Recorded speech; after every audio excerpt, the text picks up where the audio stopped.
Bizim orada da Deveboynu diye bir yayla var. Orada da şölen yaparız.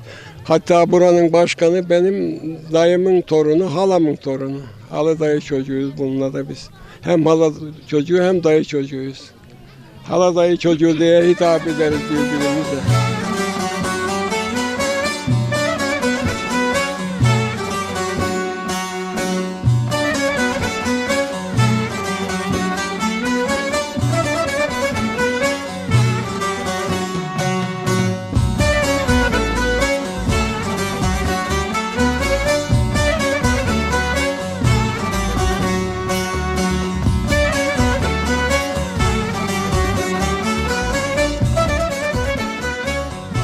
1940 yılında dayım rahmetlik, dayılarımdan birisi Antalya'da asker olmuş.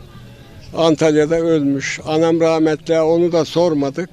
Annem de bilmiyor. Buradan gideli 7 sene olmuş. Ben burada doğmuşum. 7 sene sonra buraya annem babam beraber geldik. Gelişimiz bir merkebimiz, bir eşeğimiz var sözüm ona. Şimdiki gibi vasıta nerede?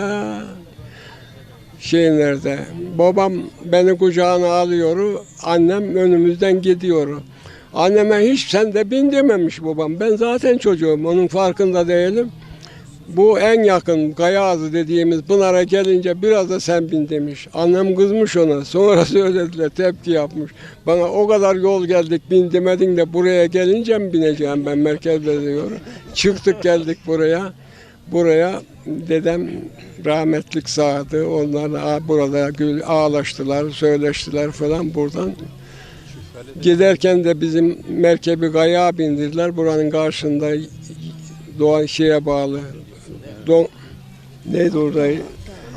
Akdağ denilen yere atlattılar. Buradan gittik. Şeyimiz bu oldu. Beni babam avutuyor, kandırıyor. Kanlı Bağamut denilen yerde durduk, orada biraz yemek falan yedik. Ben deniz görmedim, göl görmedim, kuşları görüyorum orada. Baba balıklara bak diyorum. Halbuki balık suyun altında olurmuş, ben ne bileyim hiç görmedim.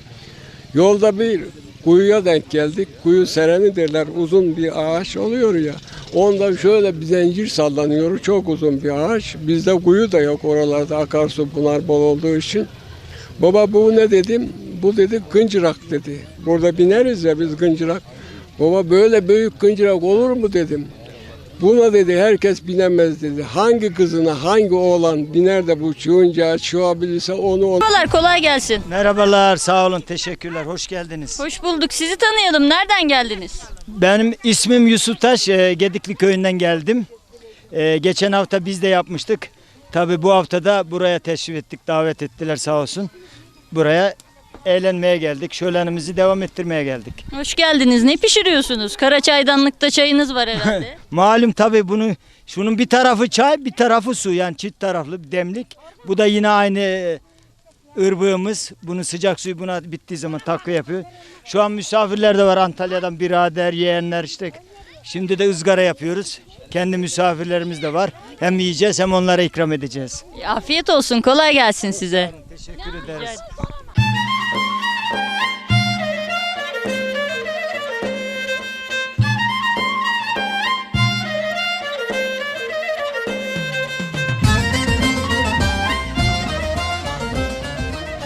Merhaba. Nasılsınız? İyi misiniz? İyi misiniz ebeciğim? İyiyiz. İyi, Allah iyilik versin. Nereden geldiniz siz? Şarkı Karaağaç'ın Gedikli köyünden.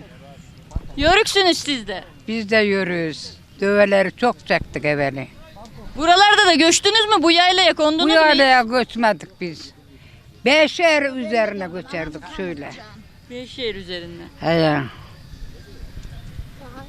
Siz ne yaparsınız? Sizi de tanıyalım. Nereden geldin diyor ana. Gedikli'den geldim.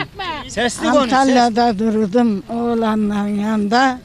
Oradan göçtüm buraya geldim. Buradan göçtüm buraya geldim. Tamam mı? Hoş geldin, hoş geldin. Hoş geldiniz tekrar. Sağ olun.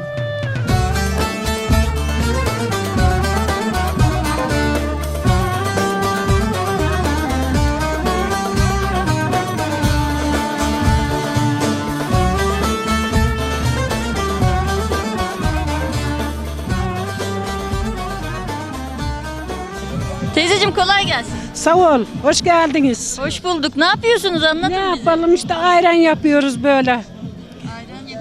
Kolay gelsin. Yağını alacağız. Sizlere hürmet yapacağız. Hoş geldiniz. Şey yaptığınız için, bizleri tanıttığınız için sağ olun. Siz sağ olun. Nedir bu? Bize bir tanıtın. Nedir bu yaptığınız? Bu yoğurt. Geçileri sağarız. Sütünü yoğurt yaparız. Bu deriyi de geçiden yaparız. İçine döker, yağını ayırırız. Adı ne bunun peki? Buna yayık derler.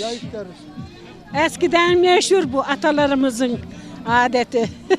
Göçerken mi yaparlarmış? Evet, göçerken yaparlarmış. Göçer miydiniz siz de? Göçtünüz mü? Atalarımız göçermişmiş. Bizler göçmüyoruz da Develerin atalarımız. üstüne giderdik, develerin üstüne çok bindim ben. Hullarım kanardı, o ağaçlar kanadırdı.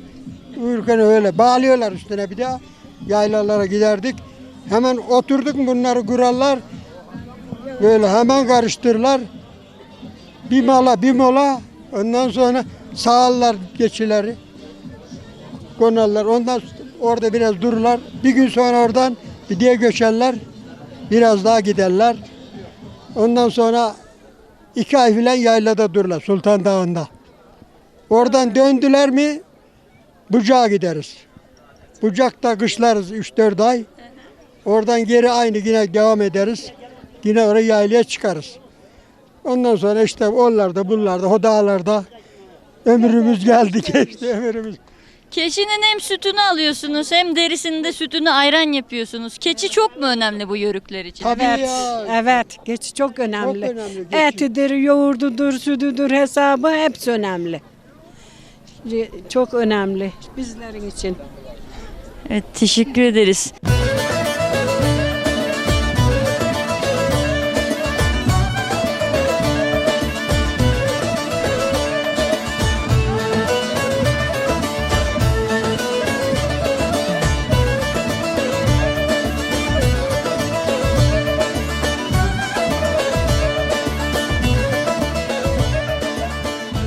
Merhaba, kolay gelsin. Sağ ol, sağ ol. Hoş geldiniz. Hoş bulduk. Ne yapıyorsunuz? Anlatır Kahve mısınız? yapıyoruz, kahve kavuruyoruz. Kültürümüz, geçmişimiz böyleydin. Büyüklerimiz böyle yapardın. Kendimiz kavururuz, çekeriz. Taze bir şekilde içeriz. Kahvenin 40 yıl hatrı var derler. Böyle ateşte kavrulanın kaç yıl hatrı var? Onu bilmiyorum. Ömür boyu mu olabilir? Niye var? Hadi olsun da içelim o zaman.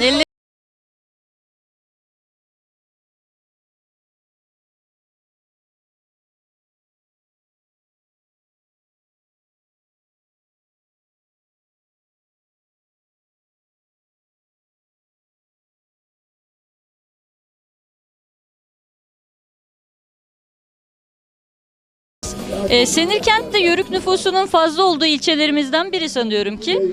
Bu tür şenlikler çok oluyor mu? Ne düşünüyorsunuz bu tür etkinlikler hakkında? Bu tür etkinlikler tanıtım açısından çok önemli, çok değerli toplantılar.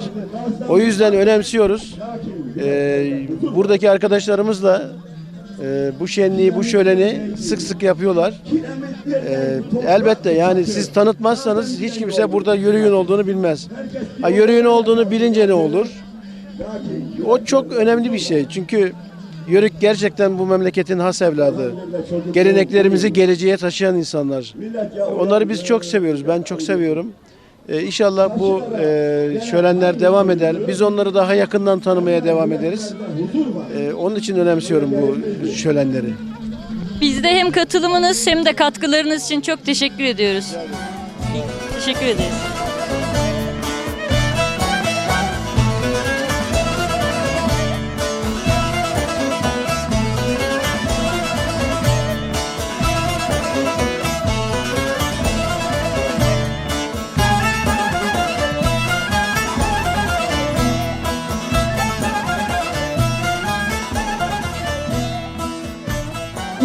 Yörük şölenimizde bir başka yörükle daha birlikteyiz. Sizi tanıyabilir miyiz efendim? Ben Manavgat Ötgünlü aşiretlerinden ve köyümüzün adı Ötgünlü olmak üzere Hacı Mehmetli obasıyız ve yıllardır bu şölenlere imkanım dahilinde çevremle, eşimle, dostumla katılırım. Şarkaraç, Gedikli şölenlerine, Akşehir, Cankurtaran şölenlerine ve Akkaçili'ye de ilk defa gelişim. Tabi bazı nedenlerle gelemedim. İlk defa gelişim. Ömrüm yettiği müddetçe inşallah gelirim. Burada Akkaçili köyünün ekserisi tamamı akrabam. Birinci, ikinci, üçüncü derece. Can Kurtaran aynen akrabam. Şarkılaracın Gedikli aynen akrabam. Tabi buralarda akrabamız olması yerleşik düzene geçilince Yörükler belli bir yerlere iskan etmiş ve kalmış. Bu köyler böyle yerleşmişiz. Ölümde, düğünde, cenazede her türlü şeylerde birbirimize gelir gider ulaşırız. Bayramlarda telefonlaşırız. Yetişemediğimize telefonla başsağlığı diler. Bayramını kutlar. Her türlü şeylere ulaşırız birbirimizle şey yaparız. Yani bağımız kopmamıştır ve devam eder. İnşallah bizden sonraki nesillerin de aynen devam ettirip bu şeyleri canlandırması için örnek olmaya çalışıyoruz.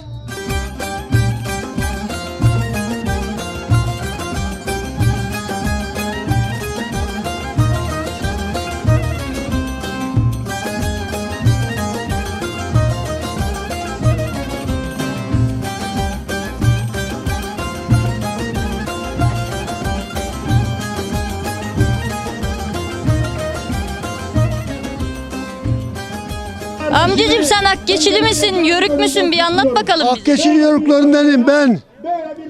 Doğumumu sorarsan Antalya Adıgüzel, Serik Adıgüzelli mahallesinde doğmuşum. Oradan göç biz Akşehir Yaylası'na çıkmışız. Gerisi Antalya elmişiz. Geri çıkarken Akşehir Yaylası'na babamın rahmetlik dedi ki ben yoruldum babamın yanına geleceğim dedi. Bu dedemin kabri bizim köyde Akgeçili'de. Buraya o zaman yerleştik biz. Şimdi burada doğup büyüyoruz. Evveli yaylaya buraya çıkardık biz. Sen burada yayladın. Koyun keçi güttün mü hiç? Güttüm. Bura bizim yaylamı buraya çıkardık. Şimdi çıkmaz olduk, köylü olduk, yerleştik, öttük etti. Hepsi bu.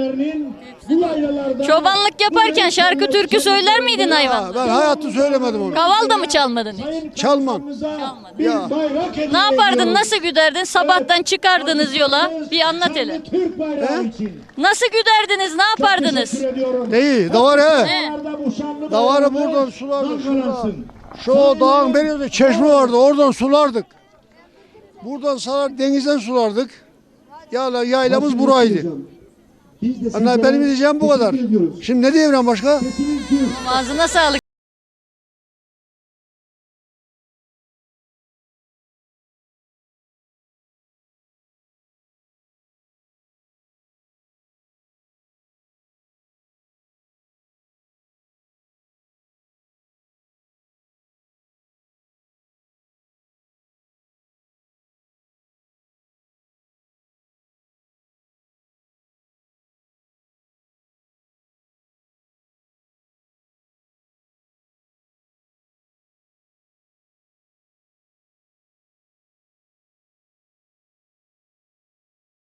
Şu anda Türkiye'de bulunan 4 tane Akgeçili köyünün 3'ünün muhtarıyla birlikteyiz.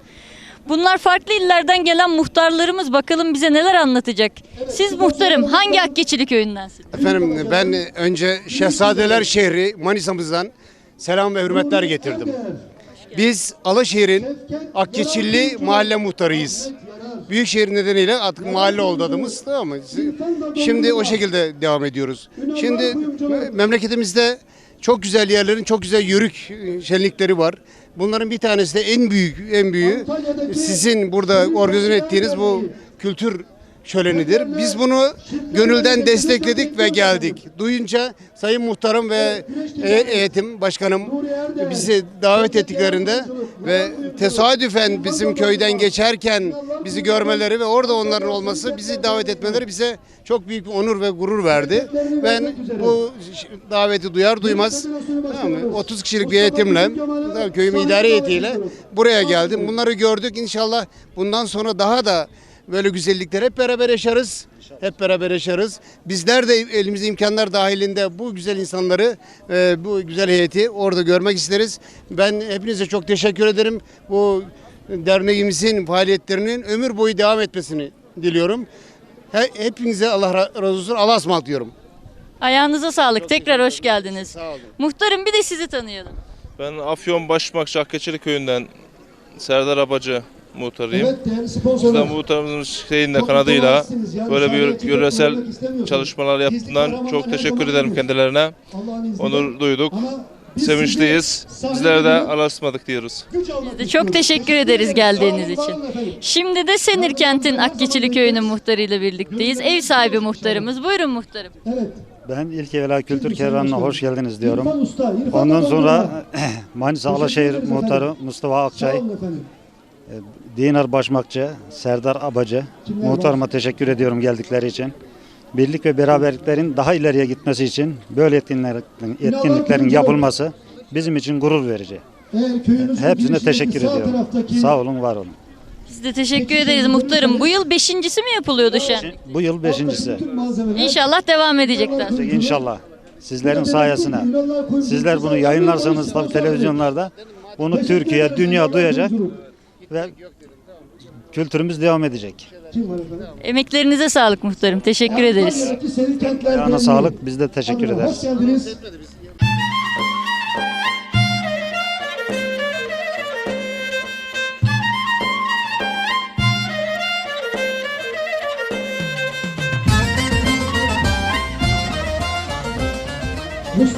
Senirkent İlçe Kaymakamımız Mehmet Sayın'la birlikteyiz şimdi.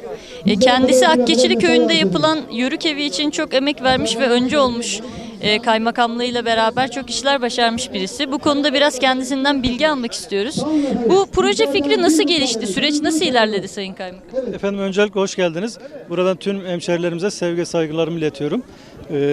Şimdi Senirkent ilçesi Akkeçili Köyü bildiğiniz gibi yörük köyü. Burada eski bir köy okulumuz vardı, köy ilkokulumuz vardı ve yıkılmak üzereydi. Bir gün köy muhtarıyla ve dernek başkanımızla beraber otururken bu kültüre nasıl bir katkıda bulunabiliriz diye düşünürken bir proje hazırlama fikri ortaya çıktı. Ve kaymakamlık bünyesinde bir Batı Akdeniz Kalkınma Ajansı'na sunulmak üzere bir proje hazırlandı. Geniş katılımlı bir proje ekibi kurduk kaymakamlık bünyesinde. Ve proje hazırlandıktan sonra yoğun da bir çalışma sonucu güzel bir proje ortaya çıktı ve sağ olsunlar kendilerine de teşekkür ediyoruz. Batı Akdeniz Kalkınma Ajansı'na projemiz kabul edildi ve 9 ay gibi bir sürede projemizi tamamlanmış bulunuyoruz. Proje kapsamında eski bizim köy okulumuzu tadilatı vardı. Çatı onarımı vesairesi, boya badanası her şeyle bahçe düzenlemesiyle yeniden yapıldı. Bunun dışında bunun yanında odaların içerisine ayrı ayrı yörük kültürünü yansıtan figürler yerleştirdik. Yine ayrı bir eski geçmişimizde hatırlamak için bir sınıf oluşturduk. O sınıfımızda da öğretmen ve öğrencileri mevcut. Bunun dışında bahçenin dış kısmında da bizim olmazsa olmazımız kıl çadırlarımız mevcut. Kıl çadırlarımızı yerleştirdik. Ve şu an uzaktan yakından gelecek bütün misafirlerimizi de buraya bekliyoruz.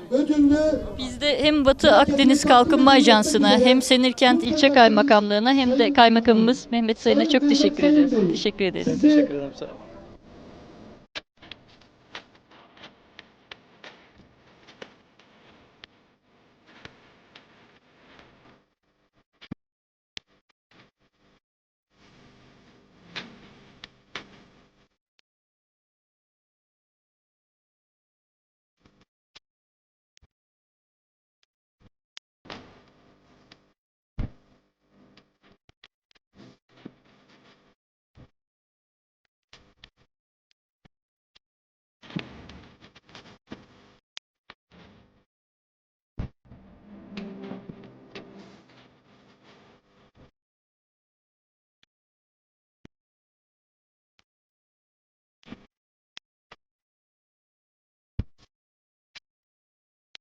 Siz bu çadırın sahibiymişsiniz. Sahibiyim, çok severek yapıyorum.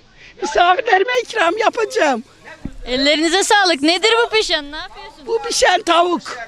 Yerli organik tavuğumuz kendimizin. Köy tavuğu. Köy tavuğu.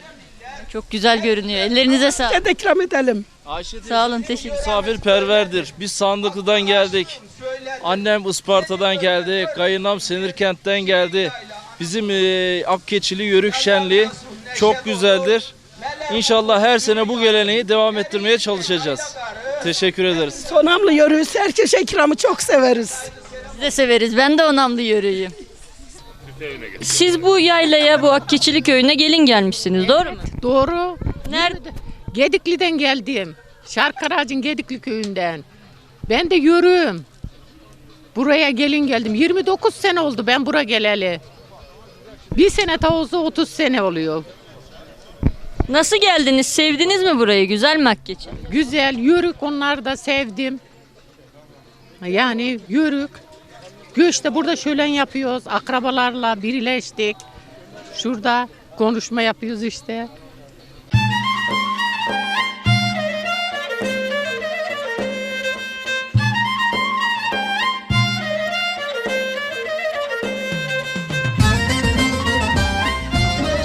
Akkeçili Köyü Yörük Kültürünü Koruma ve Yaşatma Derneği Başkanı Şükrü İbişoğlu ile birlikteyiz şimdi. Başkanım, toyunuz hayırlı olsun. Sağ olun, teşekkür ederiz.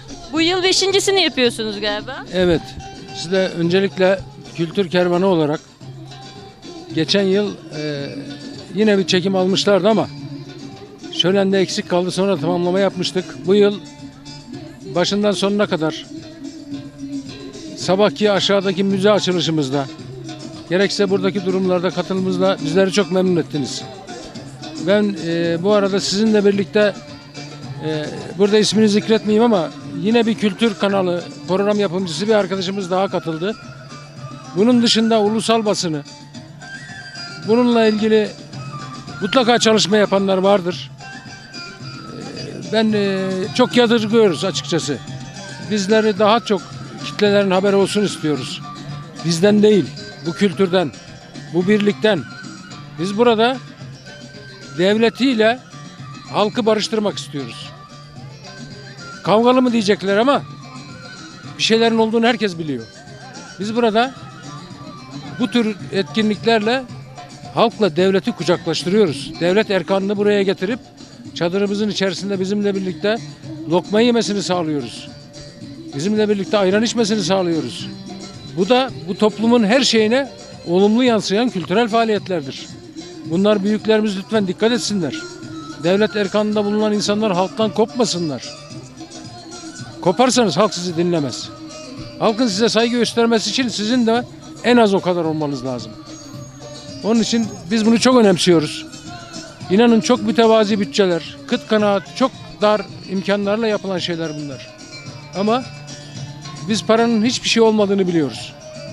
Bu insanların gönlü, bu insanların ülküsü, ideali, hedefi, Türklüğe verdiği birlikte destek. Bakın biz hepimiz buradayız. Biz hepimiz biriz mesajı. Biz bunu çok önemsiyoruz. Evet, önümüzdeki yıllarda da yine bu birliktelik, bu şölen devam edecek herhalde, değil mi başkanım? Mutlaka bir geleneksel, artık bu yıl 5. yıl oldu. Bunları yapmak, oturup bir arada ikram almak, oynamakla işler çözülmüyor. Biz kültürel faaliyetler gösteren dernekler, kuruluşlar, sivil toplum örgütleri olarak bunun ötesine geçmemiz gerekiyor. İnsana eğitmemiz gerekiyor. Folklorik eğitim vermemiz gerekiyor. Kültürel eğitim. Oturmanın bile bir adabı var, biliyorsunuz. Yani bunlar çadırın içinde oturan insan başkasının yanında ayağını uzatma saygısızlığını gösteremez. İşte bunlar insanlara kendilerine ölçülü olmayı, saygılı olmayı hem de otokontrolle öğretiyor. Biz onun için çok önemsiyoruz bu tür faaliyetleri. Eğlencenin ötesine geçmeliyiz. Kültürel anlamda, eğitsel anlamda da ciddi olarak varlığımızı hissettirmemiz gerekiyor. Umarım tüm bu şenlikler, bu toylar bunlara vesile olur. Daha çok insana ulaşır. Daha çok insana sesimizi, kültürümüzü duyurma fırsatımız olur. Çok teşekkür ederiz başkanım. Teşekkür ederiz efendim. Kültür kervanına bu katılımından dolayı özellikle çok teşekkür ediyoruz. Her zaman yanımızda oldular.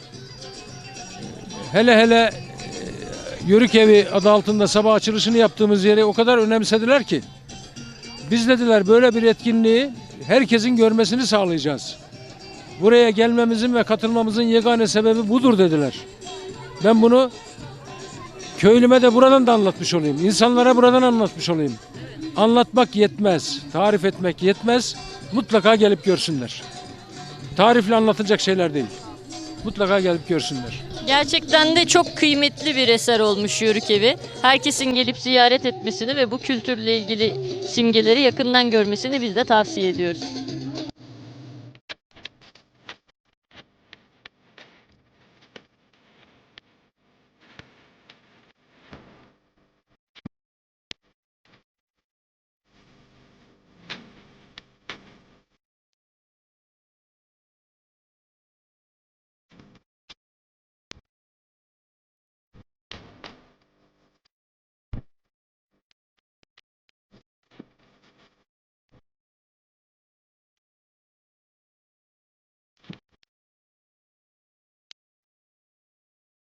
Gülhan Öz ile birlikteyiz şimdi. Bugünkü şenliğimizin sesi oldu. Bize güzel türküler söyledi, bir müzik ziyafeti verdi. Biraz da kendisiyle sohbet etmek istedik. Merhabalar, nasılsınız? Merhabalar, merhabalar. Teşekkür ederiz. Sağ olun. Siz de yoruldunuz bayağı bir çekimler sıcakta. Tabii ama olsun. Bunlar tatlı yorgunluk, güzel yorgunluklar. Sizi zaten böyle şenliklerden, sahnelerden biliyoruz biz. Bugün de burada karşılaştık. Ne mutlu. Evet. Nasıl buldunuz bu köyü, bu şenliği? Hoşunuza Güzel, gitti? kalabalık bayağı. Umduğumdan fazla kalabalık, katılım çok güzeldi. İlk defa geldim ben ama çok beğendim açıkçası. Sıcak olmasına rağmen insanlar dağılmadılar. Kalabalık halen öyle. Bittiği halde hala görüyorsunuz dağılmadı. Çok güzel. Yani bir etkinlikler, birlik beraberliğimiz için çok güzel. Devam etmesi inşallah devam eder, öyle diyorum. Bizim de temennimiz öyle. Biz de çok sevdik gerçekten. Ve sizi de bol bol dinledik. Çok da hoşumuza gitti ama bir de seyircilerimiz için bir kuple daha, böyle bir özel, bir kulaklarının pasını alsak ne dersiniz? Bir şeyler seslendirseniz bize. Buyurun, ben mikrofonu size devrediyorum. Teşekkür ederim.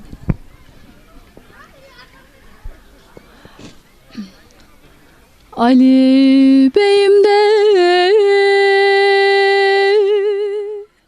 taş başında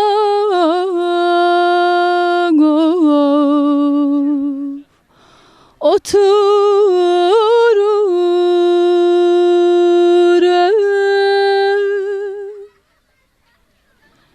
çekmiş de yavruların suya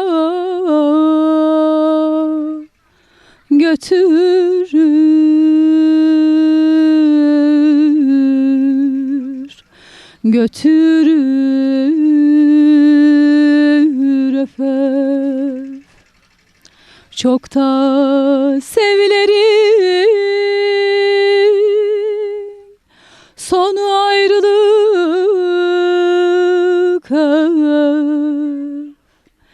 getirir öf.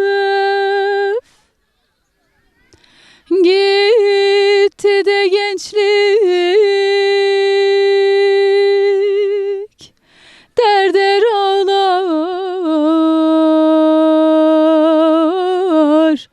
genç alim,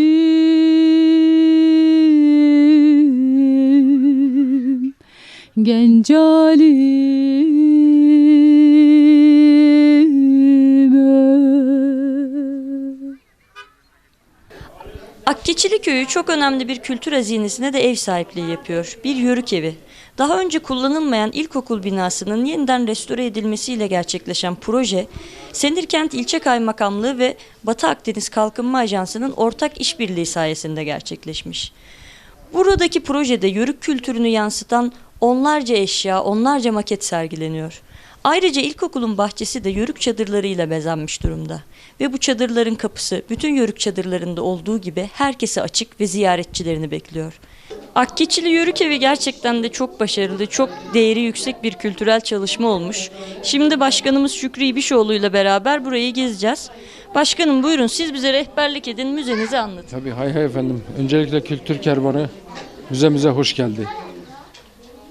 Herkesin gözü kulağı olan, bizim düşüncelerimizi izleyicilere yansıtan yayınlar yaptığı için kendilerine teşekkür ediyoruz. Şimdi müzemizin girişinde sağ tarafta bizi bir hoş geldin kızı karşılıyor, görmüşsünüzdür. Sonra biz burada kılın hikayesini anlatmak istedik. Kılın hikayesi derken kıl nasıl dokunur, nasıl çula çevrilir, Onun için kılın eğrilmesinden burada bükülüyor eğrildikten sonra. Bu bükülmeden sonra burada dokunuyor. Bu dokunulduğu zaman çul ortaya çıkıyor. Şimdi basit bir kılla başladığımız bir olay bizi çula götürüyor. Çul bizi çadıra götürüyor. Çadır bizi otağa götürüyor. Otağı bizi devlete, Osmanlı'ya götürüyor. Tarihe götürüyor. Bizim devletlerimizin birçoğu çadırda kurulmuş biliyorsunuz. Onun için kıl bizim için çok önemli. Hatta kıl keçisi çok önemli. Doğal hayatın dengesinde tırnağının çiğnediği alanda yangının bile olmadığı artık bilimsel olarak keşfedildi. Onun için biz kılın ana kaynağı olan bu ham maddenin keçiyi mutlaka bu ülkede koruma altına, hatta teşvik edilir bir hale getirmemiz lazım kıl keçisini. Bu bölümde birebir mankenlerden yapılmış. Sağdan başlayalım. Burada bir akşam sofrası diyelim biz buna. Yorgun gelinmiştir mutlaka tarladan, bahçeden, köy hayatında. Bulgur aşı pişirilmiş, yoğurdu koyulmuş, sarması yanında olmuş bir halde soğanıyla, sarımsağıyla. Ocakta süt koyulmuş. Süt kaynarken muhabbet herhalde biraz ilerlemiş ki süt taşmış. Böyle bir şeyi figür ediyor. Mutfağın ocak başındaki hali. Bu bölümde abdest alan bir dedeye torunun suyunu dökmesi canlandırılıyor. Şimdi bu bizim kültürümüzde biliyorsunuz önceki yıllara gittiğimiz zaman evlerimizde şebeke sularının olmadığı, çeşmelerin olmadığı dönemlerde evde kullanılan su ırbıkla, el yıkamalar bile, lavabolar kültürümüze sonradan girmiştir biliyorsunuz.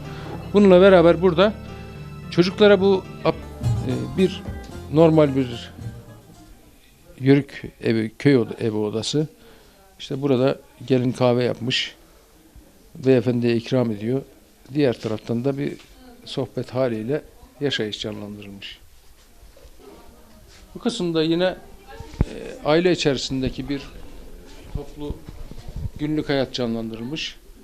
İşte delikanlının veya evin ortancasının diyelim kitabını okuduğu, diğerlerinde dinlediği bir ortam canlandırılmış. Bu birebir mankenlerin son kısım yerinde de eski haliyle dikiş makinelerinin, el makinelerinin kullanıldığı dönem canlandırılmış. Eski kömürlü ütüyle yapılan ütüler canlandırılmış. Ve birebir manken kısmını burada tamamlıyoruz. Şimdi bir sonraki odamıza geçelim. Onu da gezelim hep beraber. Var. Oraya geçelim ama oraya geçmeden önce bizi kapıda ilk girişte karşı cephede karşılayan bir delikanlımız, bir köy kızımız var. Delikanlı tabi. Elinde silahıyla. Kızımız da yayık başında.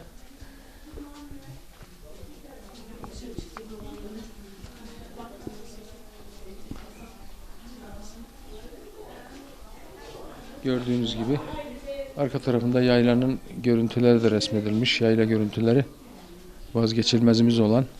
Bir yörük efesi galiba. Evet. Yörük yiğidi diyelim artık. O bazı bölgede efedir, bazı bölgede zeybektir. Çeşitli isimlerle anılır. Bazı bölgede kızandır delikanlılar. Şimdi bu duvarımızda da genelde hayvanların, atların kullanımında olan aksesuarlar var. Eski bir terazi gördüğünüz gibi.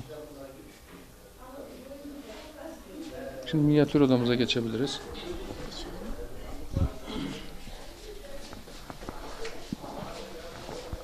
Evet, burada bütün bir yaşayış baştan sona nakşedilmiş galiba. Evet. Evet, burada da yayladan gelen bir derenin bir yerde akması, burada işte büyük ihtimalle değirmenden, eski düzen değirmenden gelen bir kişi canlandırılmış. Derenin kenarında yine ileride köprüde gördüğünüz gibi delikanlı, yavuklusu. Orada bir nostaljik durum var. Devamında işte derede çamaşır yıkayıp gelen kadınlar figüre edilmiş.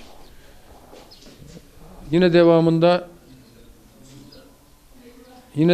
bir harman yeri canlandırılmış.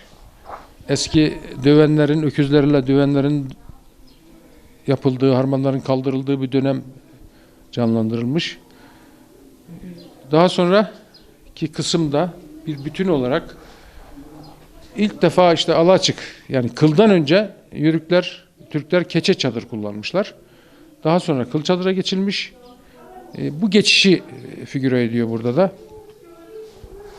Keçeden kıl çadıra, oradan bizim kelif diye tabir ettiğimiz yarı alttan taş, üstten işte değişik ağaç kabuklarıyla, yöreye göre bazı yerde sazlıklarla örtülmüş bir kelif tabir edilen durum canlandırılmış. Ondan sonra toprak damla evlere geçilmiş.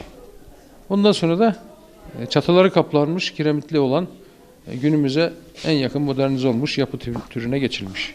Yani yavaş yavaş göçebe hayattan yerleşik hayata giden bir süreç olmuş. Tabii ki. Bunu göstermek istenmiş. Burada da yine bir çobanımız, keçiler. Şimdi bu zeminde gördüğünüz şeylerin hepsi canlı. Canlı yosunlar. Bunları biz belli zamanlarda suluyoruz. Nemli kaldığı zaman yeşil olmaya devam ediyor. Bu bölümde okulumuzun en büyük sınıfı olan bu odayı bir toplantı salonu, panel salonu gibi ama eski düzende oturulan bir halde hazırladık. Burada yani müzemsi bir gösterimin ötesinde burada gerçek hayatta biz bu toplantılarımızı yapacağız. Zaman zaman ihtiyaç duyulduğu halinde başkalarının toplantı yapmasına da imkan sağlayabiliriz. Gördüğünüz gibi son teknolojinin getirdiği en son projeksiyon cihazından, işte klimalardan, kamera sistemine kadar da donatılmış bir durumu var binamızın. Bunlardaki yer sergisinde kullanılan kilimlerin tamamı el dokuması. Duvardakilerin de tamamı el dokuması. Bunlar köyümüzün geçmişinden artık asırdan öncesini bile yansıtan bir değere sahip. Dileriz ki nice kültür sanat aktiviteleri de olsun bu odada hep beraber. Hepimiz amaçladığımız şey de bunlar. Çocuklarımıza bunları göstermek, vermek, bu işin ustalarını buralara getirmek, onlara, çocuklarımıza ve halkımıza dinletmek. İnşallah önümüzdeki günlerin programında bunlar olacak. Yani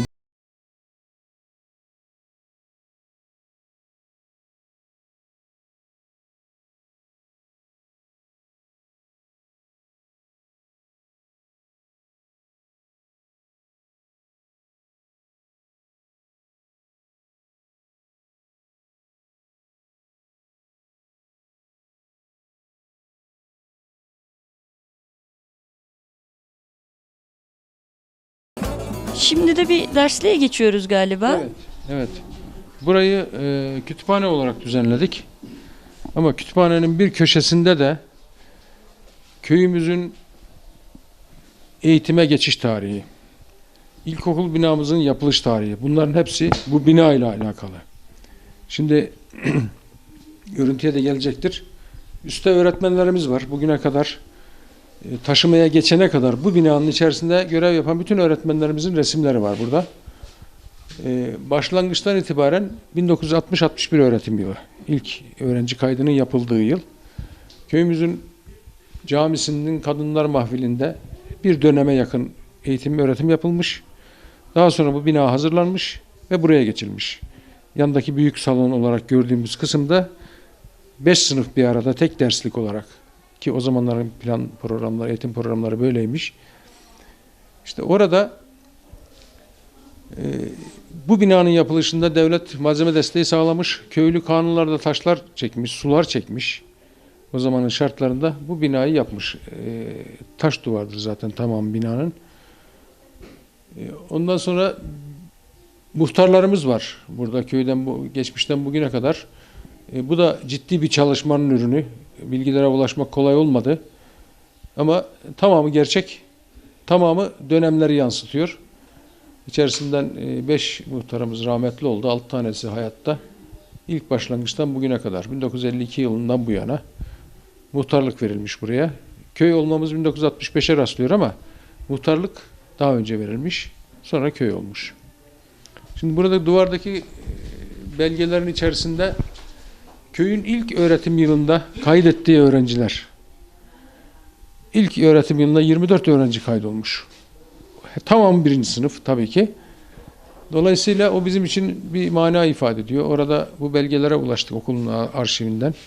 Mesela şu belgemizde ilk mezun olan, köyün ilkokulundan ilk mezun olanların isimleri ve listesi. Bu şekilde diğer sahil dönemleri de yansıtan belgeler, geçmişe ait nostaljik fotoğraflar. Bunların her birisi şu anda torun sahibi insanlar, bu öğrencilerin. İçinde hayatta olmayanlar bile var yaşlanıp da. İşte bunları da burada canlandırmaya çalıştık. Kütüphanemiz, işte insanlara biz buradan şöyle bir mesaj vermek istiyoruz.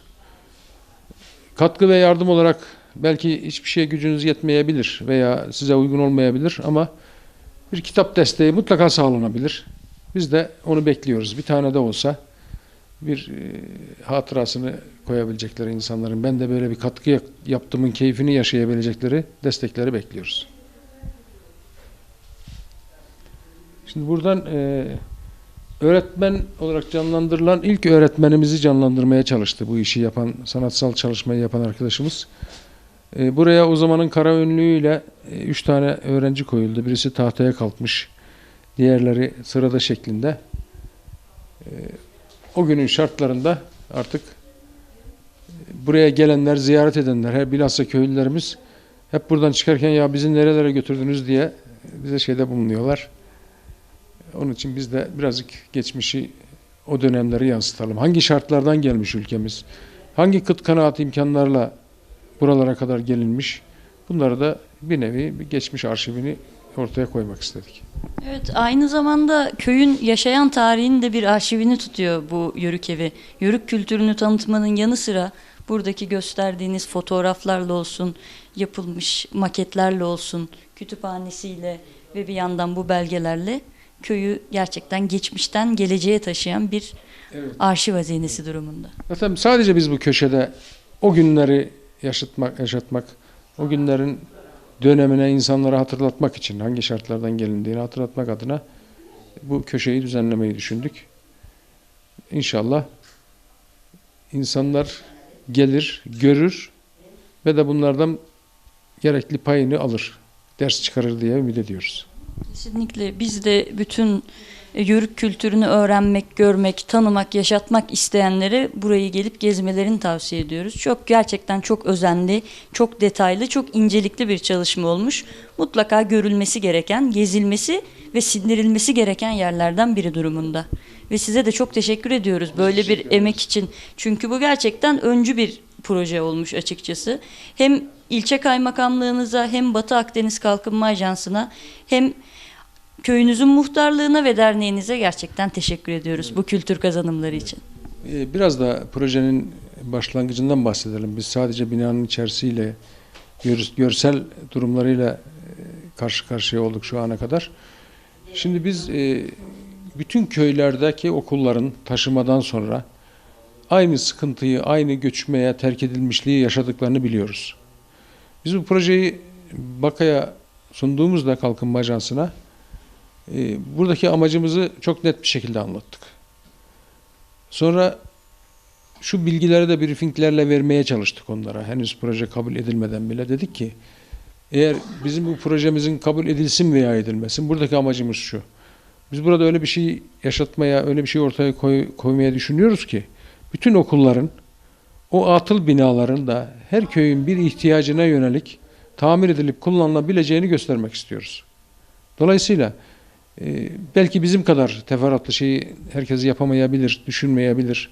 Ama mutlaka o köyünde bir bir kurs odasına, bir ders odasına ihtiyacı vardır. Onlar oralarda kullanılsın, binalar atıl olmaktan kurtulsun. Ana gayelerimizden bir tanesi bu. Sayın Kaymakamımız bu konuda bizim projemize önderlik etti. İlçede bir ekip oluşturdu. Biz de dernek ve muhtarlık olarak o ekibe dahil edildik. Orada proje çalışmasını yaparak ajansa sunumunu yaptık. ajans kabulünü yaptı. Bilahare sözleşmeyi takiben işte 9-10 ay gibi bir süre içerisinde %100 hazır olmamakla beraber işte bahçedeki çadırlar da tabii ki proje kapsamının içerisinde. Orada da bir Yörük Obası'nı canlandırmak istedik bahçede. Bir otağı kurduk. Otağda bir takım toplantıların yapılabileceğini, bir 150-200 kişilik bir kapasitesi var. Sonra burada Yörük kültürü ve Yörük mutfağı ile ilgili bir takım sunumların da yapılabileceğini, önümüzdeki dönemdeki birincil hedefimiz bu. Buraya bir kurumsal yön kazandırmak. Bununla birlikte de buraya gelen gezen insanların dışarıya çıktıkları zaman bir ikram alabilecekleri, bir nefeslenebilecekleri mekanı, durumu da sağlamak.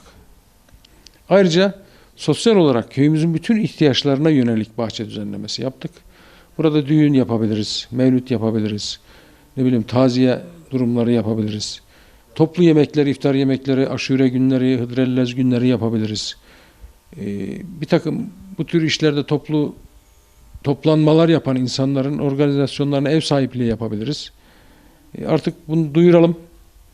Anlatmak yetmez, görmeleri gerekiyor. Önce herkesi bekliyoruz. Öncelikle görsünler.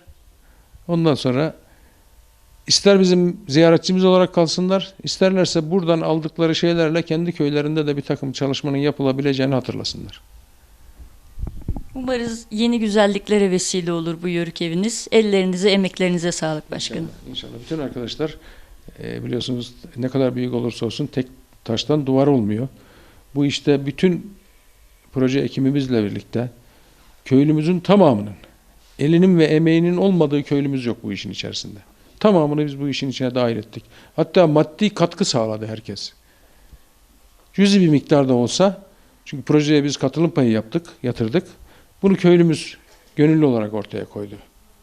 Bununla beraber de yetişemediğimiz yerlerde iş gücünden istifade ettik. İmece yöntemiyle köylü sırayla geldi burada. Her bir yerinde çalıştı.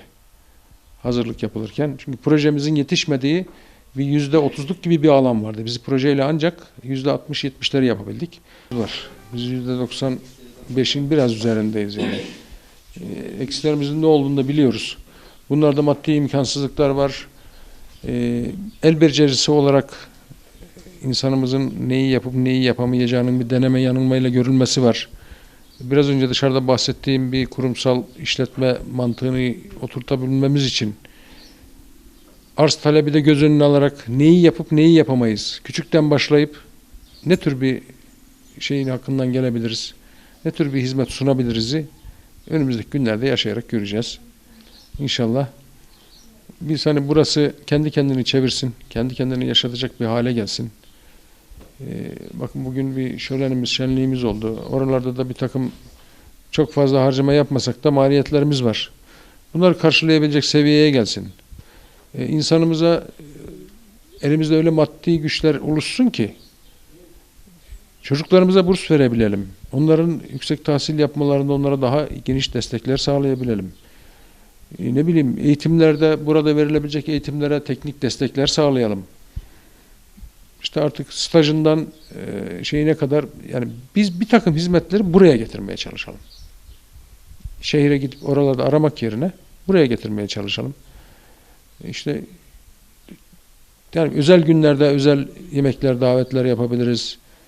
İşte bir Ramazan'da bir iftar yemeği adeti bu yıl düşünüyoruz.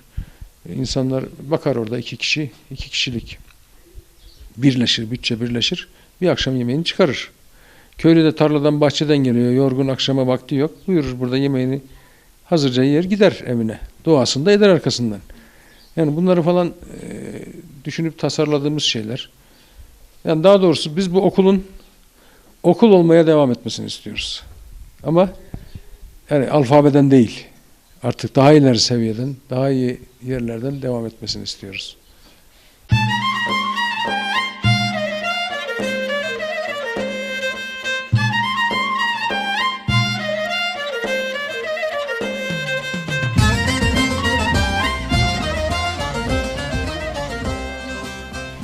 Şimdi de Honamlı Yörükleri Kültür ve Dayanışma Derneği Başkanı Salih Toros var. Salih Bey siz de gezdiniz Yörük evini. Nasıl buldunuz? Bir de değerlendirmenizi alalım. çok özel buluyorum. Çok güzel buluyorum. Önemli ve sevimli buluyorum. Burası gezilip böyle alelade geriliverecek bir yer değil. Burada Tanrı Dağı'ndan yola çıkan yörüklerin 1000 yıllık hayatı var. 1000 yıllık macerası var.